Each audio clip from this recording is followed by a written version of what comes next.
បាទសួស្តីបងប្អូនទាំងអស់គ្នានេះគឺជាទស្សនវិជ្ជានៃពេលរាត្រីនៅក្នុងភូមិតាផុលបាទខ្ញុំបាទជា admin បានមកធ្វើការនៅក្នុងបាទរោងចក្រ Asyolo ដែលមានទីតាំងស្ថិតនៅក្នុងស្រុកជុំគិរីបាទភូមិតាផុលនៅពេលថ្ងៃគឺខ្ញុំបាទមានការងារបាទតិចតួចរីឯពេលយប់ខ្ញុំបាទធ្វើការងារជាសន្តិសុខបាទ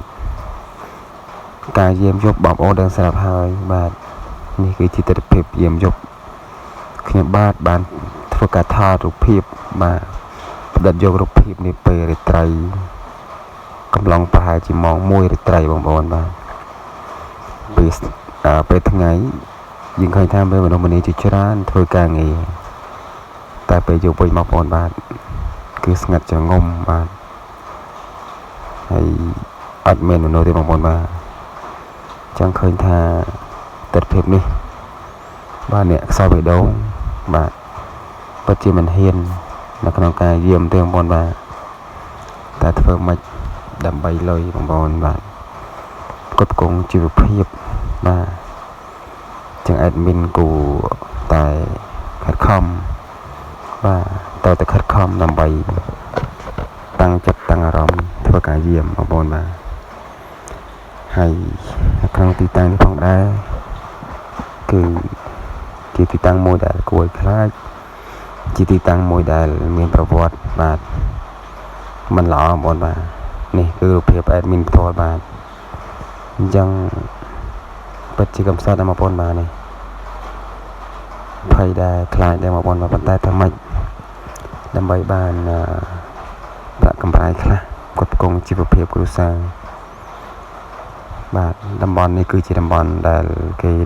ល្បីថាបាទមានបាទខ្មោចលងបងប្អូនបាទប៉ុន្តែធ្វើម៉េចបាទនេះបាទអញ្ចឹងសូមតែសេចក្តីសុខសេចក្តីចម្រើនបងប្អូនបាទកុំឲ្យមានហេតុភេទនិងឧបទ្រពចង្រៃកើតឡើងបាទសូមឲ្យសុខសប្បាយបាទនឹងបងប្អូនអរគ្នាបាទសម្រាប់វីដេអូនេះគឺខ្ញុំមានតែប្រាំងទេហើយជូនពរបងប្អូនសុខសប្បាយទាំងអស់គ្នាហើយទាំងអស់គ្នាបាទហើយបើសិនជាបងប្អូនពេញចិត្តវីដេអូខ្ញុំបាទនេះបាទកុំភ្លេចជួយចុច Subscribe បាទនិងសញ្ញារូបកណ្ដឹងដើម្បីទទួលបាននូវវីដេអូបាទថ្មីបាទប្លែកជាច្រើនទៀតបាទពី Channel ខ្ញុំបាទអរគុណបងប្អូនទុកមុនបាទនៅពេលនេះផងដែរខ្ញុំបាទក៏សូមបាទគោរពលាបាទបងប្អូនទាំងអស់គ្នាបាទសង្ឃឹមថាយើងនឹងជួបគ្នានៅក្នុងវីដេអូក្រោយបងប្អូនបាទអរគុណបងប្អូនបាទ